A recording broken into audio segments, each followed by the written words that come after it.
দিনের আলো ফোটার সাথে সাথেই চলন বিলে শুরু হয় জেলেদের ব্যস্ততা। ছোট ছোট ডিঙি নৌকা নিয়ে বিলের বিভিন্ন প্রান্তে ছুটে যান তারা। রাতে ফেলা জাল ও ফাঁদে ধরা পড়া মাছ বিক্রির জন্য নিয়ে আসেন বিভিন্ন বাজার ও আড়তে। খাদ্য ও মৎস্য ভাণ্ডার হিসেবে পরিচিত চলন বিল। সিরাজগঞ্জ, পাবনা ও নাটোর জেলায় বিস্তৃত বিলটি যেমন ফসল উৎপাদনের কারণে দেশের কৃষি খাতের গুরুত্বপূর্ণ নির্ভরতা, তেমনি নানা প্রজাতির মাছেও সমৃদ্ধ। একসময় এই অঞ্চলে মাছ ধরতে জেলেদের ভরসা ছিল বাদাই জাল, বড়শি, বিত্তি বা চাই। কিন্তু সিরাজগঞ্জের তাড়াশ উপজেলার বিভিন্ন প্রান্তে মাছ ধরতে তালিকাভুক্ত ও খণ্ডকালীন জেলেরা ব্যবহার করছেন নিষিদ্ধ চায়না দোয়ারি, রিং, কারেন্ট জাল, নেট বাদাই ও চায়না জাল। অবাধে নিধন হচ্ছে ডিমওয়ালা মা ও পোনা মাছ। আগে অনেক বড় বড় বল মারছি, কামাই গাছে আল্লাহ ভালো দিছে। এই বর্তমানে এই বছরে মানে মাছ বলতেই নাই গিয়া 7 জন লাগে জাল টানি, এই বছরে মাছ কিছুই নাই।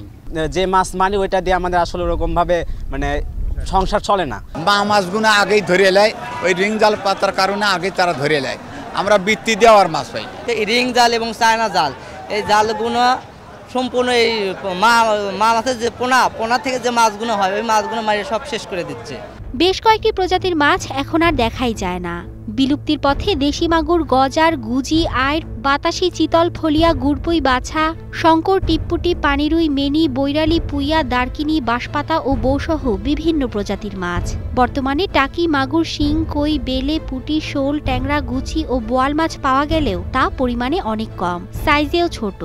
আমরা শ্রাবণ মাসের থেকে শুরু করি, মনে করেন যে ভাদ্র, আশ্বিন, এই মাস এই যতদিন পানি থাকে এতদিন মাছ মারে। আগে তো মনে হয় সবাই দেখা গেছে 1000-2000 করে বিক্রি করতো, আর এবার 500-700 টাকা কামাই করাই জুলুম হয়ে গেছে।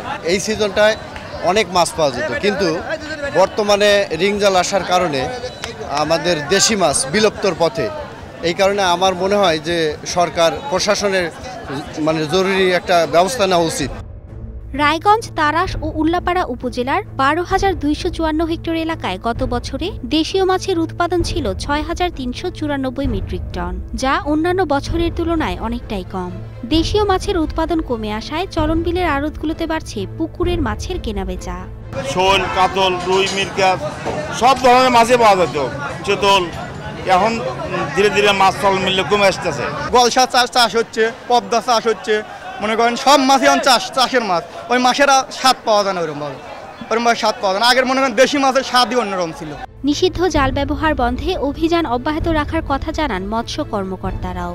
এই চায়না দোয়ারি জালটা ব্যবহার বন্ধ করতে হবে, এটা আমাদের সবার সচেতনতার দরকার। আমি একার পক্ষে বা আমি আমার অফিস একার পক্ষে সব জাল নির্মূল করা সম্ভব না। আমরা মাঝে মধ্যেই অভিযান চালাবো এবং চালাচ্ছি। ধরবো, কিছু জাল ধরবো, সেটা পুড়িয়ে ফেলা হবে।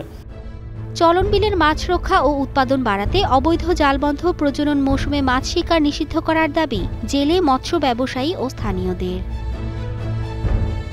Desk report, star news.